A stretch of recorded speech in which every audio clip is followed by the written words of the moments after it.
$10. $10. $10 was the price to rent my overalls.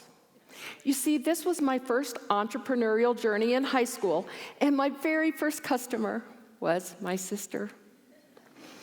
And then there was one of those calls in the middle of the night, Bets.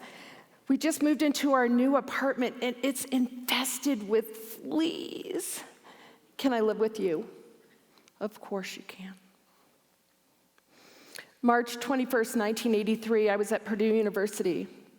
7 of us went snowmobiling that night, but only 6 of us came home. My friend Paul was killed in a terrible snowmobile accident. I was thrown down the road 78 feet, scraped off my face, and after 21 days in intensive care, I woke up and looked through the bandages, and I saw a Stray Cats poster on the ceiling, my favorite band. And sitting with me at my bedside were my 2 sisters. Supportive entrepreneurial endeavors, there for thick and thin, always loving me. Those are the qualities of your biological family. But sometimes life happens. And I moved away from my cocoon in Indianapolis, Indiana, and my sisters all alone to Denver, Colorado, where there were mountains and streets that changed their names. And in this moment, I was doing some really bold, amazing things. I was marrying my soulmate, I was adopting a 1-day-old baby girl, and I was building a network and a business from scratch. Where were my sisters? But out of this moment, something magical started to happen. And that's what I want to talk about today. The idea that you can choose your family and change your life. This is the story of the CampExperience Network. So see, I came to Denver and I looked all around and I'm like, where is my tribe? How am I going to find the women that are on purpose, like I used to hang out with at home? Where am I going to find sisters? So I gathered 15 friends together and we brainstormed, what would we do if we had 2.5 days at summer camp where we just got to be girls and we got to find our inner Skeeter? You know the one we left on the playground, the one that we're just too busy to love right now. So we started to brainstorm, and we decided, well, we would make bead jewelry, we would do fly fishing in pink vests, we would drink wine, we would watch movies, our pillows would be infusing our dreams. But the number one thing we said we would do is we would help other women. And so the CampExperience Sisterhood began. In our family, anything is possible. And through having a family of 5,000 women over 15 years, we've learned some ways for you and your family of choice, for your club, your organization, your business, your biological family, or your chosen family, to come together into richer, deeper relationships. So let me share some tips from the journey from 15 years of building a family.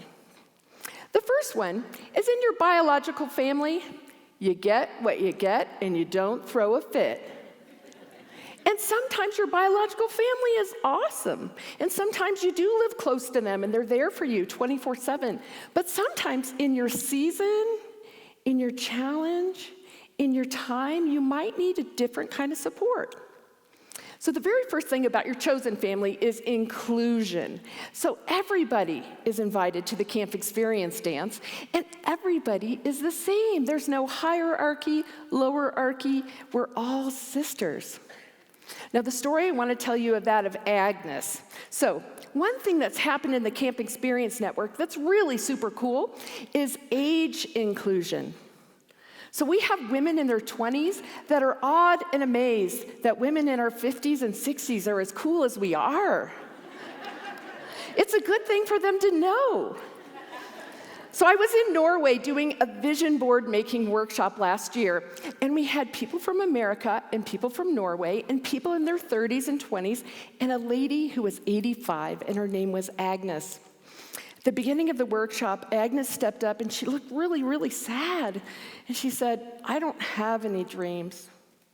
I've spent my entire life serving others, and I've never taken time for myself. I was like, oh no, what are we gonna do? And then the magic happened. The 20-year-olds and 30-year-olds gathered next to 84-year-old Agnes and said, Agnes, what brings you joy? And she's like, I really like flowers. And what brings you happiness? And she says, I like water. And next thing you know, Agnes didn't make one vision board, she made 4. The idea here to steal is that inclusion of that rich mix you make when you include others in your family. Number 2, be creative, because creativity connects and opens up your right brain. This is the story of a woman named Sue. So Sue came to the fall retreat and she announced, I don't even like women. I don't know why I'm here. I was like, great, you need to meet Erlane in the craft room. So I walked her into the craft room and I sat her down at a sewing machine and said, Erlane, would you please teach Sue how to make a beautiful jean jacket? And something amazing started to happen. She slowly started to sew and chat and soften. And that mean exterior, I'm too cool for school, just melted into connection and love. And she made a gorgeous jean jacket. Matter of fact, she refused to leave the craft room, stayed there for the weekend. We believe with the right environment, the right supplies, the right instruction, and the right amount of wine, anyone can be creative. Number 3, this is the story of Krista. Krista came to the fall retreat where we had a climbing wall and a zip line, and Krista knew this was the perfect time for her to face her fear of heights, but a more important fear, her fear of letting go. So she gathered her camp family together, all the sisters, and said, I'm gonna need you guys on this one. I am terrified to go up that wall, but I'm really terrified to let go of all my other fears. So we stood at the bottom cheering as Krista went up the wall, and then at the very top she clicked in her harness and go!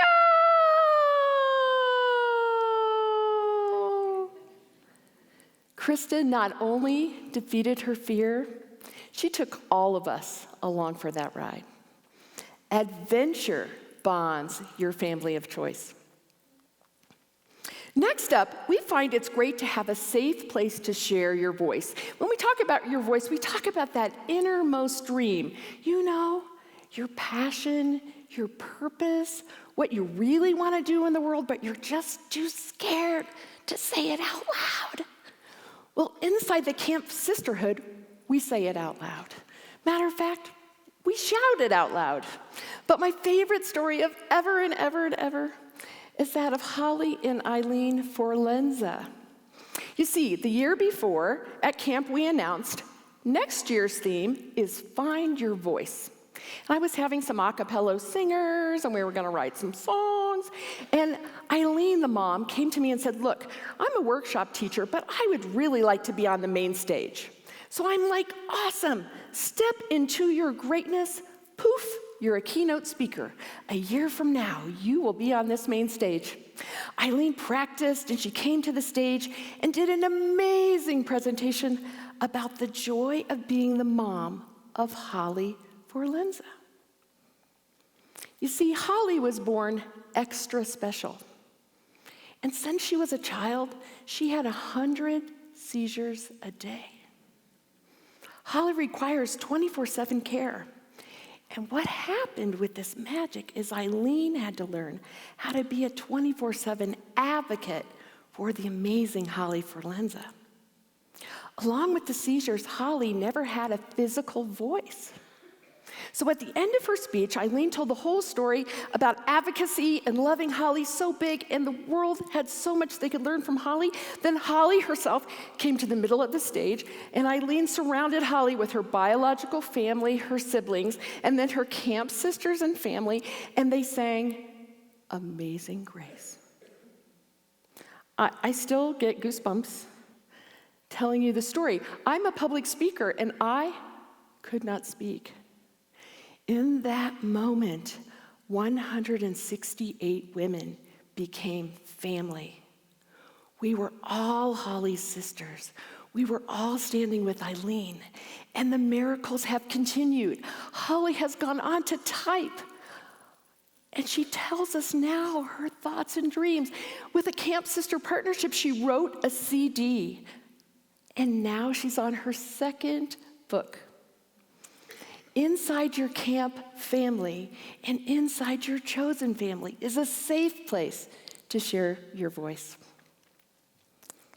The fifth thing is something everybody can do, and we call it do good and have fun.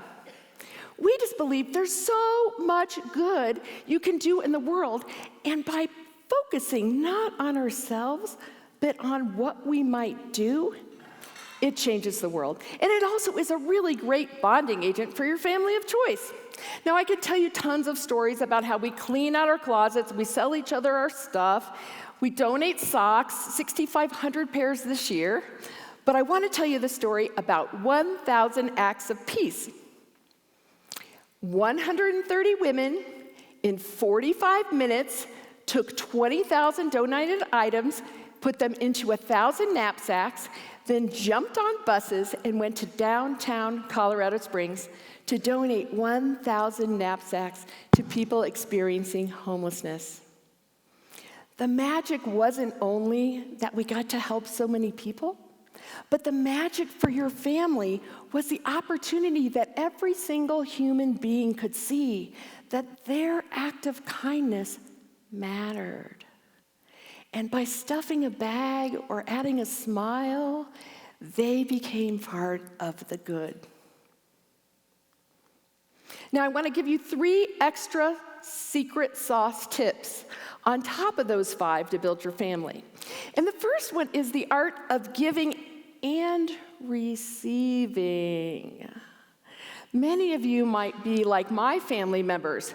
We give, we give, we give, we give, we give, we give, we give, we give, we give. And at the end, I don't know about you, I'm plumb tuckered out. So what we try to do is set up ways for people not only to give, but also to receive. And what that looks like is intimate conversations, like we have something called Coffee and Conversations, where we just chat. It's awesome. When you go to our networking groups, it's called The Lead I Need. We just encourage people to just tell us what you need, sister. And it's so cool to see those leads materialize. We also always gift everybody with iconic love bracelets and Power of the Flower sportswear. So you're always kind of under the family crest.